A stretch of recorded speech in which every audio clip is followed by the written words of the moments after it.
Assalamualaikum warahmatullahi wabarakatuh. Alhamdulillah, wassalatu wassalamu ala rasulillah. Saya Yudi Pramuko, tukang donat dari Parung YouTuber tertua di semesta. Video kali ini dibuat di bulan Ramadan 1445. Sekarang hari ke-16 ya, bulan Ramadan ya, 16 puasa. Dan tentu saya akan membahas pentingnya menjadi orang yang bermanfaat ya, dan kesalahan-kesalahan yang dilakukan oleh pemimpin akan dibahas di sini supaya bagi pelajaran buat penguasa dan pemimpin yang lain supaya tidak melakukan deviasi, penyimpangan, sehingga mengurangi kemanfaatan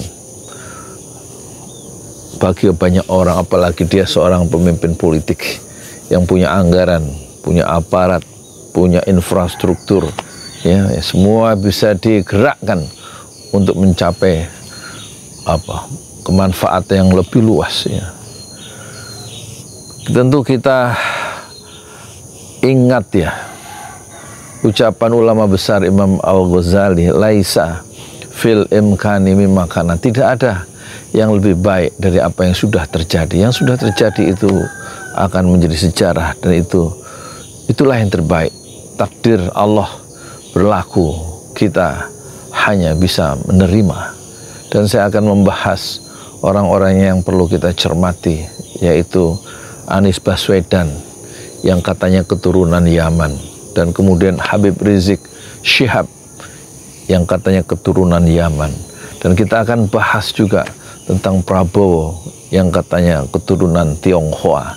Kita bahas juga Kiai Haji As'ad Umam yang katanya orang Yogyakarta, dan kita bahas juga Presiden ke-7 Jokowi yang katanya keturunan Tionghoa atau orang Jawa asli.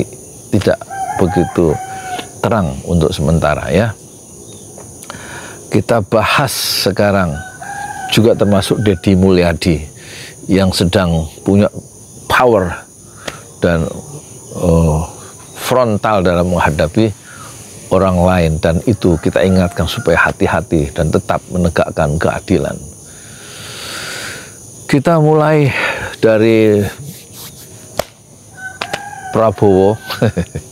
Tapi sebelumnya saya sebenarnya bikin video ini ya, tujuannya untuk cari uang, untuk membangun masjid, namanya Masjid 6 Syuhada. Kenapa 6 Syuhada? Karena dipakai nama itu setelah dibunuhnya 6 santri Front Pembela Islam, Laskar Front Pembela Islam ya, FPI, dibunuh oleh polisi dari Polda Metro Jaya ya kan. Di zaman Kapoldanya itu Fadil Imron kalau nggak salah, dan Kodim Jayanya itu Ketua Kodim Jaya siapa sih itu loh, Dudung Abdurrahman. Dua-duanya musuh dari Habib Rizik Syihab termasuk Jokowi. Tapi kemudian masjid itu berdiri di atas tanah wakaf 120 meter dan sudah tegak berdiri 2 lantai. Sudah menghabiskan dana 800 juta. Masih kurang 200 juta sampai selesai finishing touch-nya itu. Dan silahkan ya, buat orang-orang yang punya uang, yang susah untuk menghabiskan uang, kirim saja ya 200 juta ke rekening BSI, Bank Syariah Indonesia 1012656781, dan diinformasikan ke WA yang sedang saya pakai untuk rekaman ini, yaitu 081212006145. Jazakumullah khairan katsiran. Yang nggak punya duit banyak tetap ya, silahkan kirim infaknya, karena itu tanda orang bertakwa.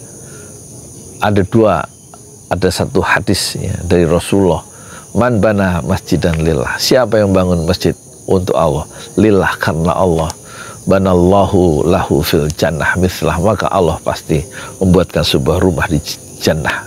Hadis riwayat Muslim. Dan soal kalau nggak punya duit tetap infak, karena ciri itu orang bertakwa. Dalam surat Al Imran begitu.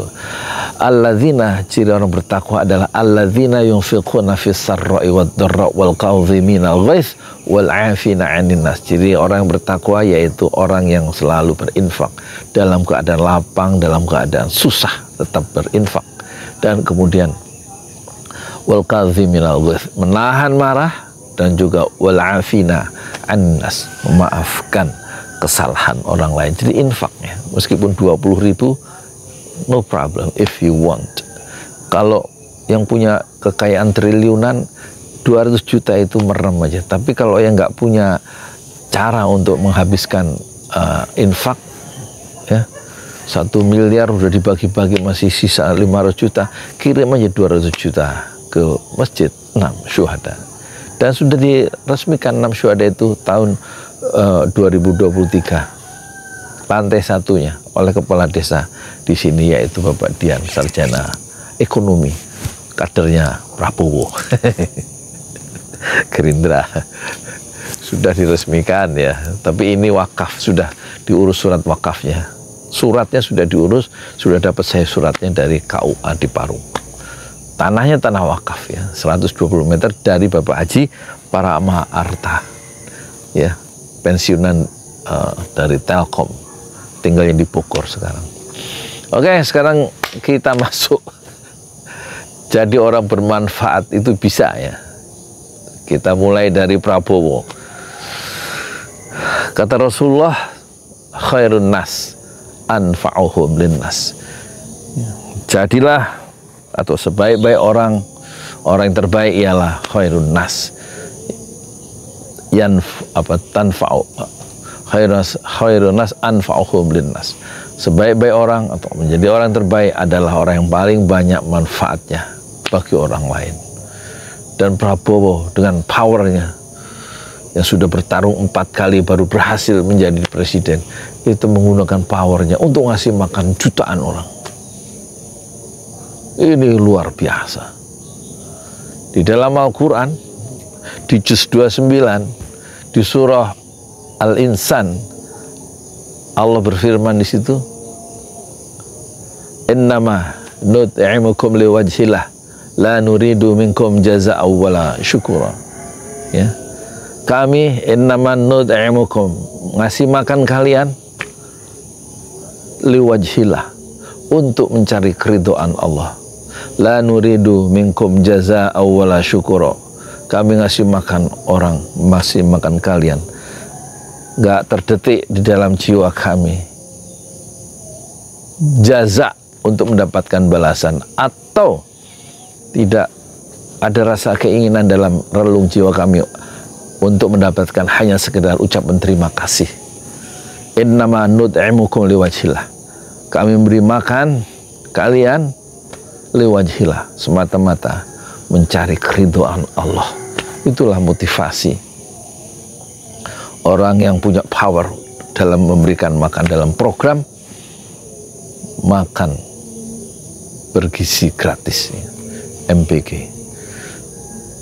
Persoalan yang tersisa adalah bagaimana koruptor-koruptor kecil itu bisa diminimalisir saat pelaksanaan. Tadinya 15.000 satu anak, kemudian tinggal 10.000, sekarang katanya mau diturunkan 8.000 per anak. Kalau memang 8.000 nanti masih dipotong lagi. Kita hindarkan ya, niatkan untuk mencari keridhaan Allah dalam program makan bergizi gratis itu.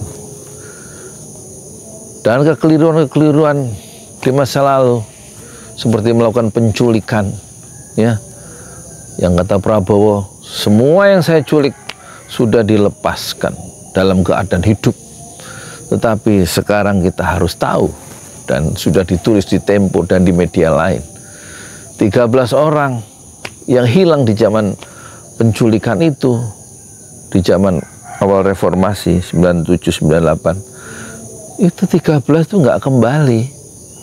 Dan orang bertanya kepada Prabowo dalam acara Kamisan di depan istana yang sampai pertemuannya sampai ke 800 berapa, kan setiap Kamis mereka menuntut pada penguasa untuk menyelesaikan nasib ke-13 saudara kami itu kemana. Kalau memang dilepaskan, sudah dilepaskan, sekarang faktanya mereka nggak kembali ke keluarga 13 orang itu, ya kan?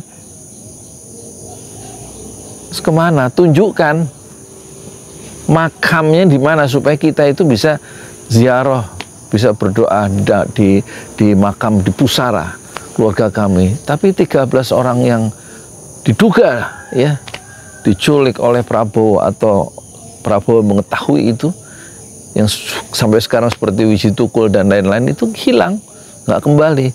Berarti kalau mereka dulu diculik umur 20, kalau mereka kembali sekarang sudah umur 45. Kalau mereka dulu umur 40 waktu diculik, kalau sekarang mereka kembali berarti umur 65, tapi mereka tidak kembali.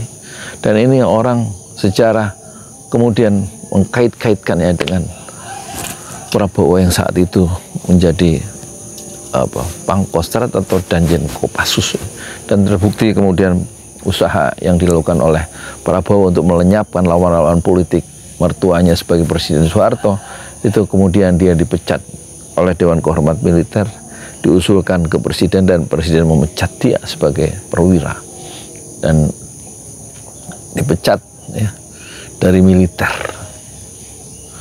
oleh B.J. Habibie. Surat rekomendasi pemberhentian itu ditandatangani oleh Agung Gumelar, oleh Susilo Bambang Yudhoyono dan ada beberapa anggota Dewan Kehormatan Perwira itu.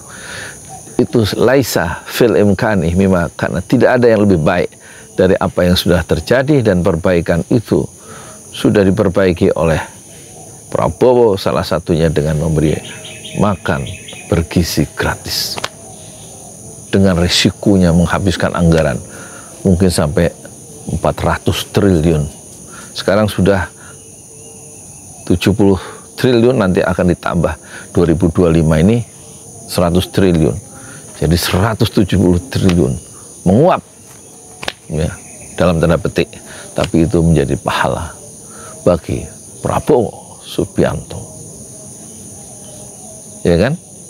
Dengan kekuasaannya, dengan powernya, dia melakukan kekeliruan tahun 98, tapi dengan powernya sekarang dia mencoba untuk menjadi manusia terbaik di sisi Allah dengan mengamalkan surah Al-Insan, innama nud'imukum liwajhillah la nuridu minkum jaza'u wala syukura. Dan kita berharap Prabowo tidak melakukan kejahatan-kejahatan sebagaimana yang dilakukan oleh rejim Jokowi yang membunuh banyak orang sampai 52, kemudian memenjarakan begitu banyak orang, lawan-lawan politik yang mengkritik kebijakan-kebijakan pemerintah. Tapi lihat zaman Habibie, demo setiap hari, tidak satu pun yang dipenjara oleh Habibie. Presiden di demo setiap hari. Tapi ketika Jokowi rindu di demo, ketika di demo dia selalu pergi, dan dia kemudian kita tahu pendemo-pendemo itu masuk penjara dan juga dibunuh oleh aparatnya. Pendemo saat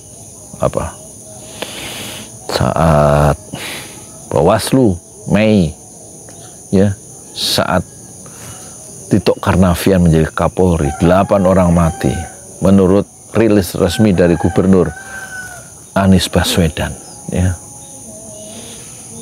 Dan kita lihat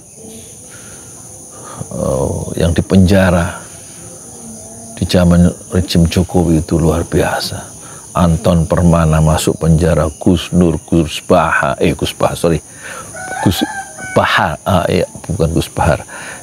Habib Rizik Syihab, Habib Rizik Syihab masuk penjara, Habib Bahar masuk penjara, Gus Nur masuk penjara, Bambang Tri masuk penjara, Anton Permana masuk penjara, Dr. Syahganda Nainggolan masuk penjara. Dan banyak yang kita nggak tahu berapa yang di daerah-daerah yang masuk penjara, yang terluka-luka udah ratusan ya. di zaman kepemimpinan Jokowi.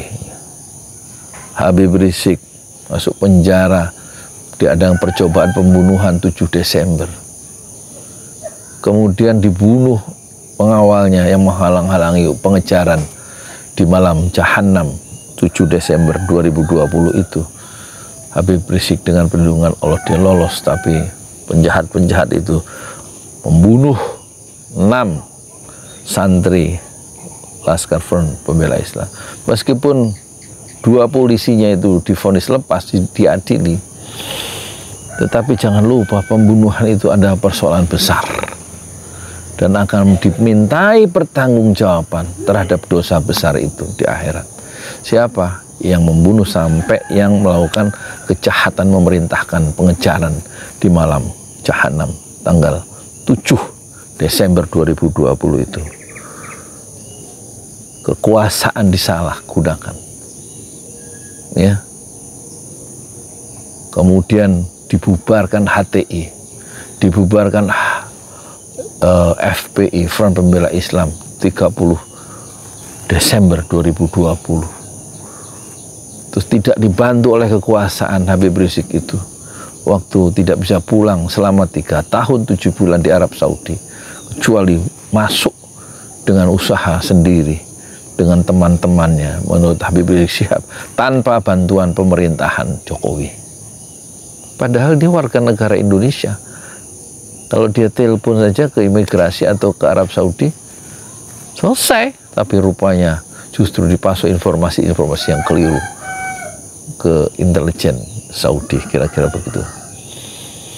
Sampai pihak Arab Saudi menyadari kekeliruan-kekeliruannya selama ini mendapat informasi yang tidak berimbang tentang Habib Rizik Syihab. Dan pembunuhan 6 orang Laskar Front Pembela Islam itu juga didiamkan, tidak dikecam oleh Presiden Jokowi, ya. Dan korupsi juga begitu. Dalam 4 tahun pemerintahannya terakhir, dari 2019 korupsinya itu menurut Indonesia Corruption Watch itu ada sekitar 270 kasus. 4 tahun kemudian data yang dikeluarkan oleh ICW, lembaga yang sama yang mengeluarkan data itu 4 tahun sebelumnya, korupsi di zaman pemerintahan Jokowi, rejim Jokowi itu meningkat 300%, 3 kali lipat, dari 271 menjadi 791. Dan Jokowi juga tidak coba untuk dengan berani memberantas korupsi itu, tidak tegas, ya. Dan kemudian kita lihat orang-orang terdekatnya terlibat dalam ekspor nikel ilegal 5,2 juta ton juga didiamkan, tidak diurus oleh pemerintah. Padahal itu kerugiannya. Padahal kalau diurus bisa, tapi masalahnya yang terlibat orang-orang terdekatnya. Menurut Faisal Basri almarhum, dan itu ada di video. Namanya nggak usah saya sebut di sini, cari saja sendiri. Orang terdekatnya. Orang terdekatnya lebih aman begitu ya. Ya, itulah ya. Jadi satu contoh sejarah politik Indonesia modern kita pernah memiliki satu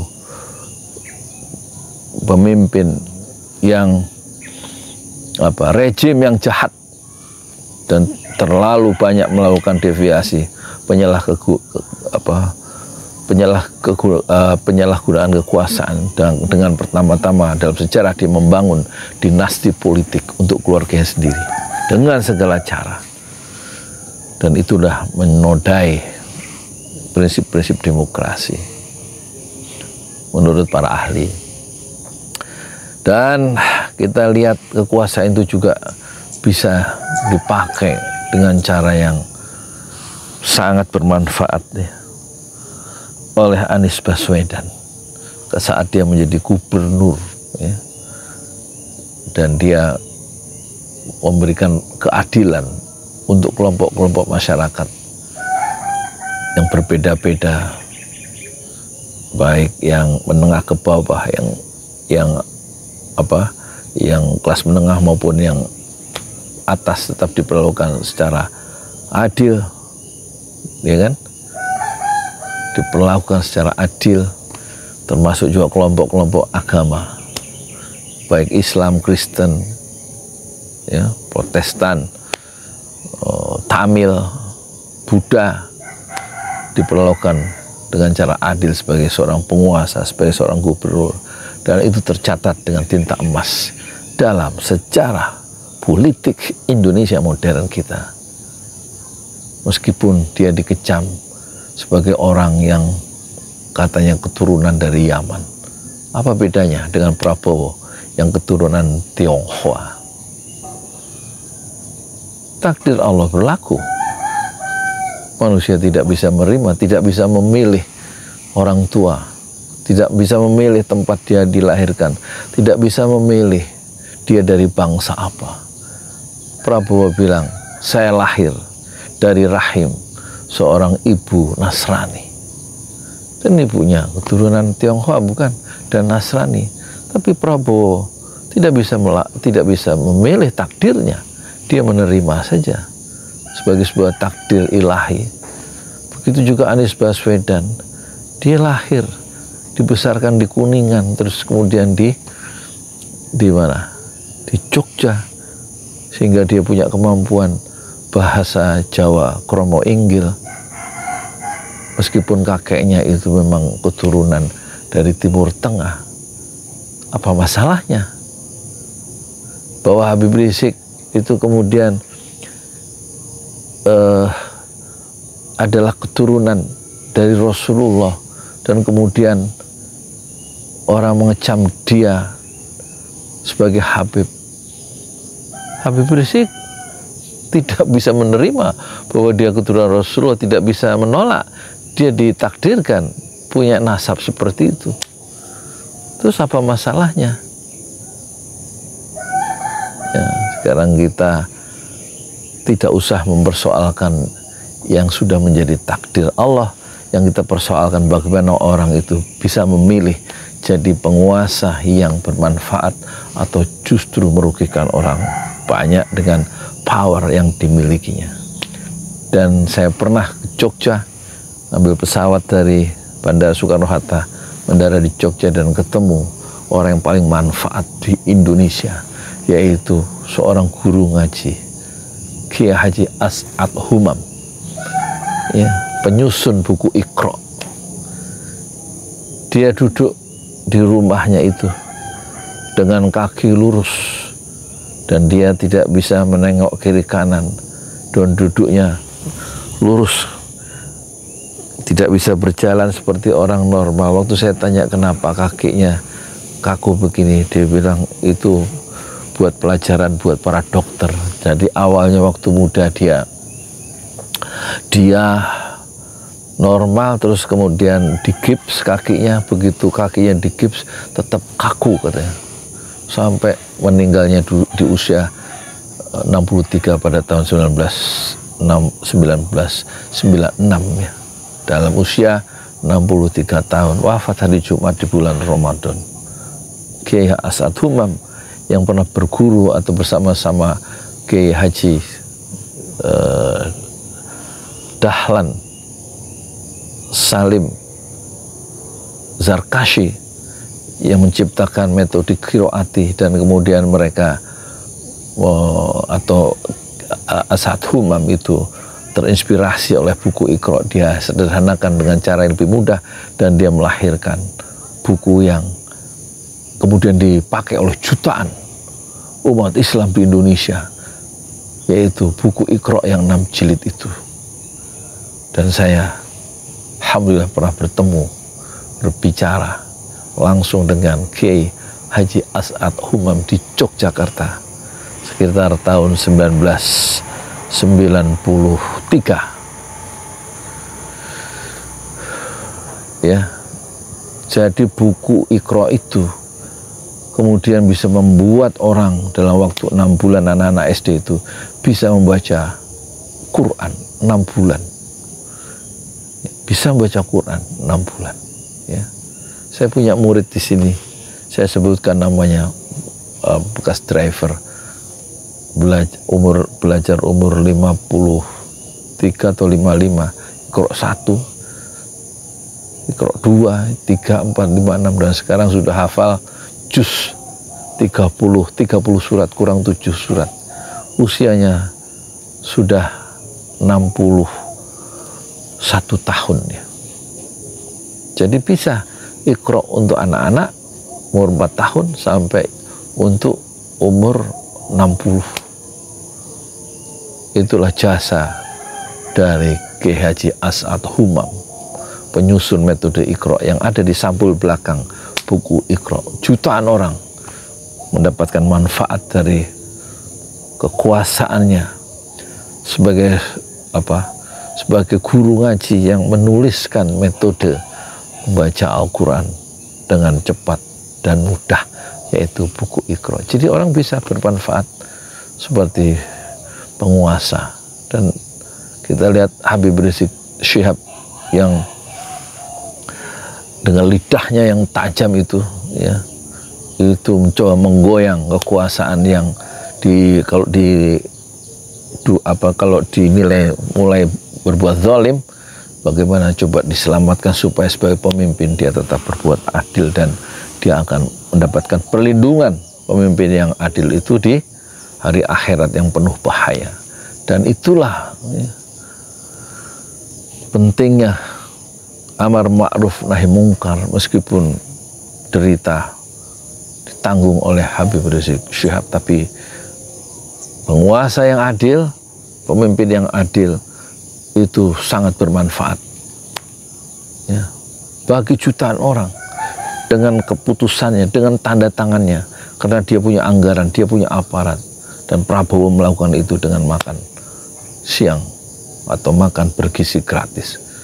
Jutaan orang dia bisa beri makan. Kalau kita mungkin memberi makan 1-2 orang kiri kanan tangan, tapi Prabowo bisa memberikan makan jutaan anak-anak di seluruh Indonesia sebagai seorang pemimpin politik.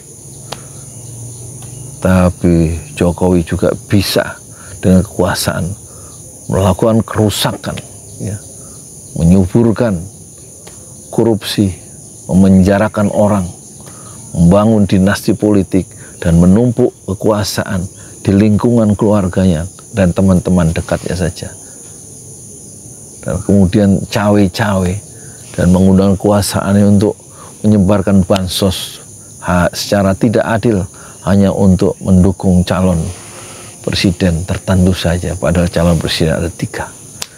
Jadi kekuasaan itu adalah seperti pisau bermata 2, bisa untuk memotong dan bisa untuk menikam diri sendiri. Dan kembali lagi, yang penting sekarang bukan itu, yang penting adalah silakan ya, sebelum berbuat yang lain, biasakanlah infak. Di dalam Al-Quran, infak itu bisa dilakukan diam-diam, harta yang dikeluarkan itu bisa diumumkan. Walladzina yunfiquna amwalahum bil-laili wan-nahari sirra wa alaniyah falahum ajruhum 'inda rabbihim wala khaufun wala hum yahzanun. Orang-orang yang menginfakkan hartanya pada malam hari, pada siang hari, dan mengeluarkan harta itu dengan cara diam-diam atau alaniyah, diumumkan lewat YouTube, lewat pengeras suara, lewat media-media lain, sehingga orang lain tahu dan terinspirasi dengan infak itu. Falahum ajruhum inda rabbihim, mereka itu ya mendapatkan pahala di sisi Rabb mereka, dan mereka nggak ada rasa takut, nggak ada rasa sedih, karena pasti infak harta yang dikeluarkan itu di jalan Allah itu akan mendapatkan balasan berlipat ganda di sisi Allah di negeri akhirat. Amin amin ya rabbal alamin. silakan transfer untuk membangun masjid di BSI 1012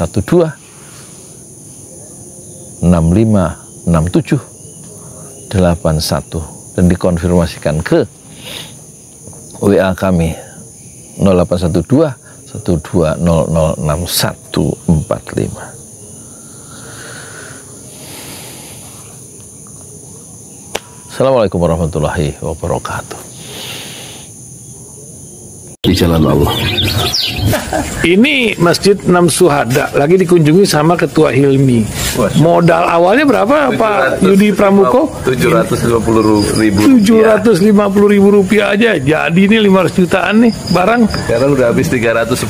Masya Allah, tuh udah pakai keramik, plafonnya tinggal. Granit tuh kayak marmer. Tuh. Masya Allah nih, sampai juga kita ke sini.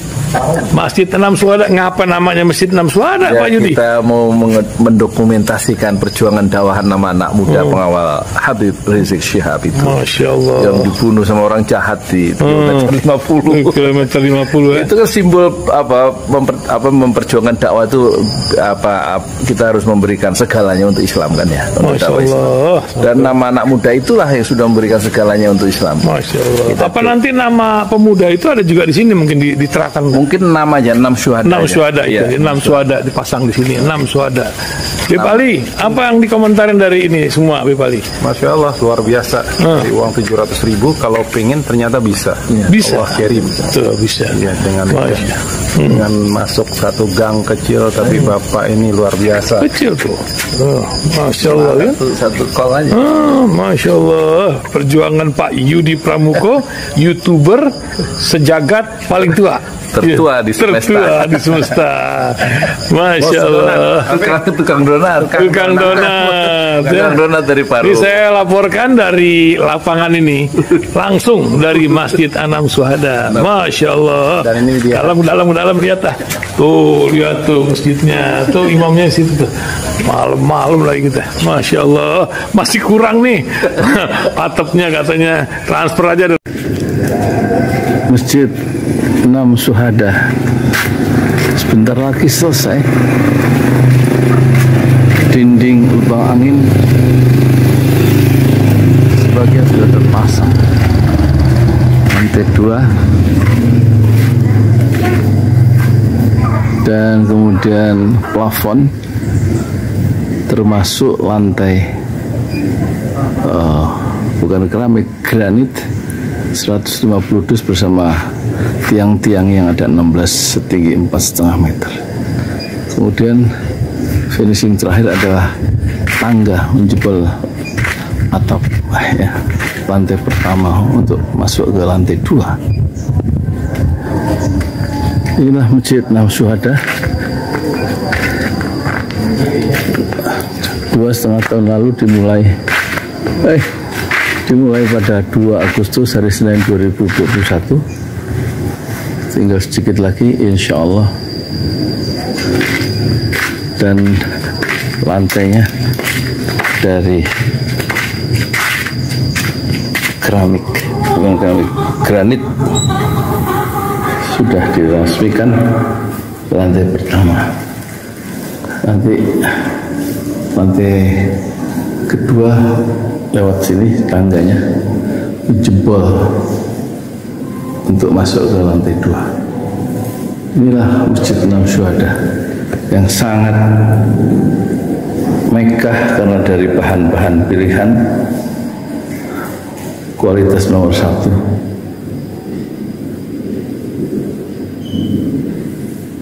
Tinggal sekitar 80 juta lagi finishing lantai atas selesai, insya Allah.